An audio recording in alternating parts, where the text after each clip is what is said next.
Steve Barry went back into the passenger car on the train to sleep that night. The next morning, he saw that Nazi soldiers had come back. Mounted SS troops came around, rode by the train, and started to yell, "Raus, raus, get out of the train, get out of the cars." And we saw them putting up machine gun nests. So obviously, even at that last moment, they were still trying to murder us. And where were you at the time? Were you still in the passenger car at this point? I was still in the passenger car, and no way would I have gotten out of there. In other words, if they wanted to kill me, they had to come into the car and shoot me. But there were windows there. I mean, they could see you in there, right? They could see me in there, of course. But see, it's a huge, I don't know how many railroad cars was needed to contain 2,500 people, but, it's a long line of railroad cars. It was, the only thing they could have done at that point is probably just keep shooting, but it just didn't make much sense even to them. So when they saw that nobody was getting out of the car, they just packed up and rode away. Very short while later, they came back again in the opposite direction. My friends and I says, we know what's going on. We are surrounded. These guys can't get out because they went from left to right and they just disappeared. So we were absolutely right, because very shortly after that, we saw the first American GIs. And were they in trucks or tanks? What did you see? Well, actually, there were two tanks. I still get tears in my eyes. That's what it was. Right now, I have tears in my eyes, and I always will when I think about it. That was the moment that you knew you were safe? That we knew that we were safe. And we were sitting, we found some matches in those German soldiers' cars.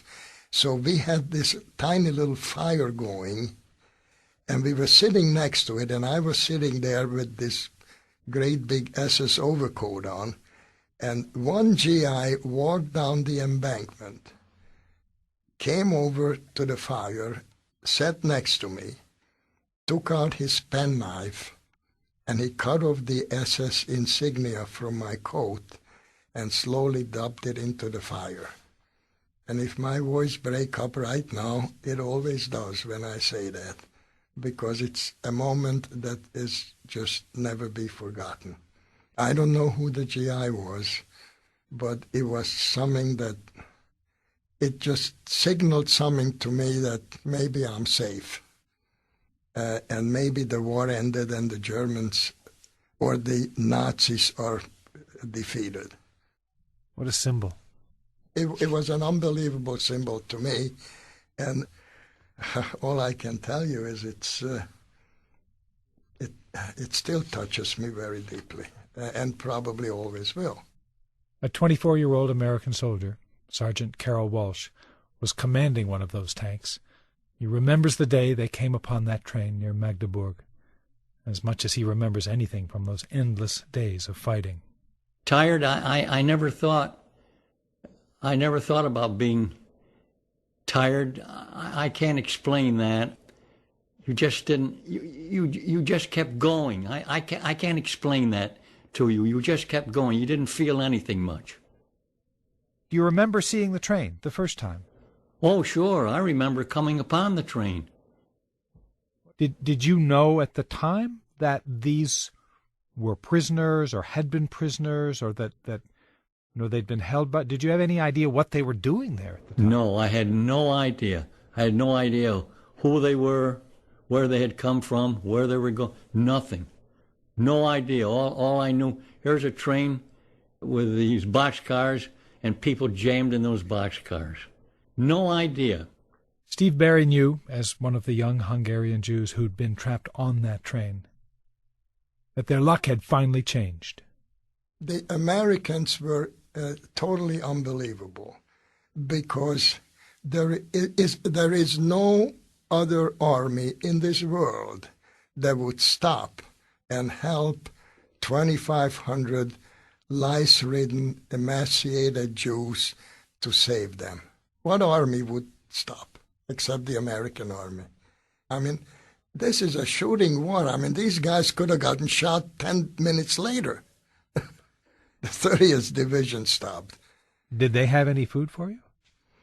Whatever they had on them, and, it was mostly a chocolate bar or a cracker or whatever the K ration contained, or chewing gum, they immediately gave it to us.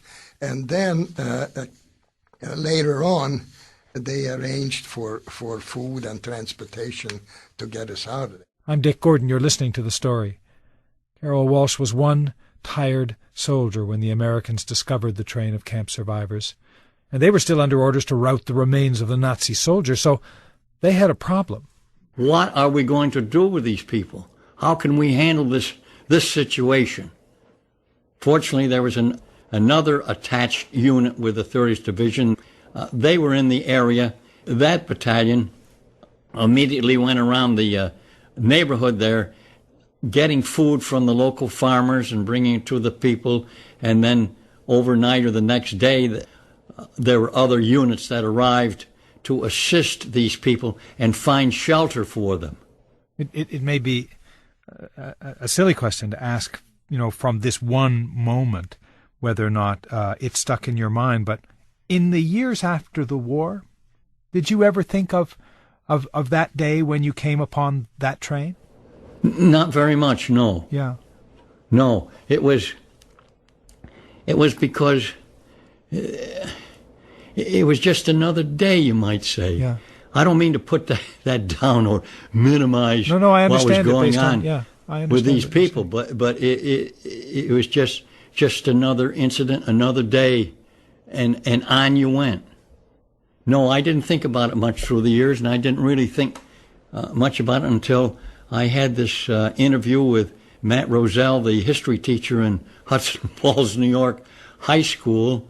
My daughter said, "Why don't you tell him about that train?" I hadn't thought even to mention the train to Matt Rozell, and I did.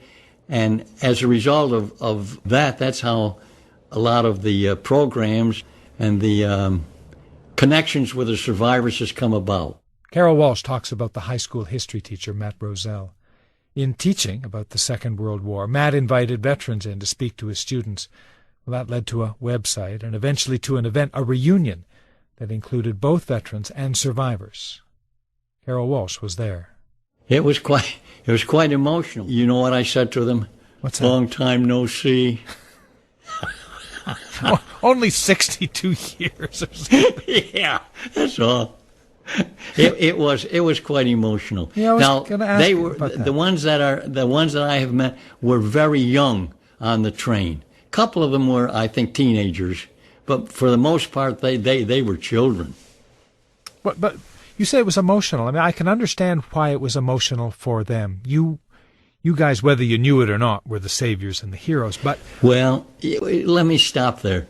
No, not heroes. It all came about. It just so happened that Gross and I were the ones that our tanks were assigned to this particular scouting trip. Yes, those people look upon us as saviors. I don't know why. I don't feel like that. If you can understand my feeling, I don't. Yes, it came about because we got there. Yes, at that particular time, those SS guards took off, and it was the end of their ordeal. There's no question about that. I mean, if you weren't the sole hero who saved them, and nobody's suggesting that's the case, you and the other tank commander, you were the symbols of their liberation. Exactly. That's a good expression. That's a good description. Symbols. Yes, indeed. Yes. And so if it was in a way just another day in battle for you, when you say that your reunions have been emotional, why are they emotional for you? It's emotional for me when I think of where they were headed. They were headed to another concentration camp and extermination, and I get emotional now because I know what they went through, and what it meant to them that we happened to intercept that train at that time. They're real people. When I look back, they were almost not like real people when I first encountered them on the train, on the cars. They were just a large group, 2,500 figures. Yeah. And now all of a sudden, they have names. They had lives. They had families. They have stories. I guess that's why I find it emotional. The Associated Press published an article about the reunion of survivors and liberators of that train beside Magdeburg. And that was the article that Steve Barry read. He'd been there. He'd been waiting a very long time to thank someone. And so he called up the high school history teacher and found out that Carol Walsh lived just a few hours away from him in Florida. And I was just so anxious to hug somebody that was liberating that train that I just couldn't wait to meet with Carol. I called Carol and I explained to him who I was. And I said, I just have to come to you and I have to hug you. And he said, anytime, just please do come. Steve Barry will never forget that meeting. He brought with him 2 daughters and a son-in-law. We called on a cell phone. We called his home on a cell phone, said that we are almost around the corner from you. So when we drove up, the 5 of us drove up to the door, Carol was already outside. Was it an emotional moment for you? Unbelievable. It still is. It just never went away. And I walked over to him and we just embraced each other right in front of his house. I have all the pictures of that moment. And then we went inside and we met his wife, Dorothy. She's a very lovely person. But for some strange coincidence, or maybe it wasn't, we connected immediately. It's like we became true friends in a matter of a half hour and stayed that way. I call him on the phone. I exchange emails with him. It's such an amazing thing that our lives were joined at that moment on April 13, 1945. All the years have gone by since. We've had lives, families, jobs, whatever. Here we are, and now we meet face to face and recall together that moment when my tank reached the train.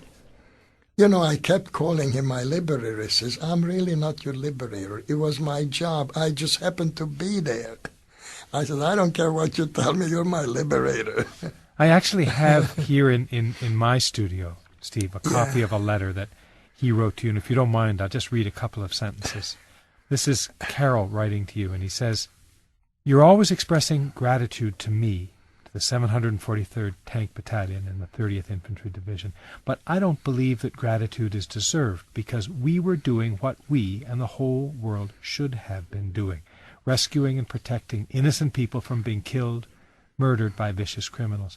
You don't owe us, we owe you. We can never repay you and the Jewish people of Europe for what was stolen from you, your homes, your possessions, your businesses, your money, your art, your family life, your families, your childhood, your dreams, and all your lives.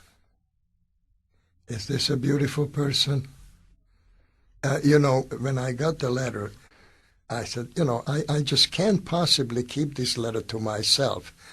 I asked him if I have his permission to give this letter to some other people to read it, and he said it's okay. That's right.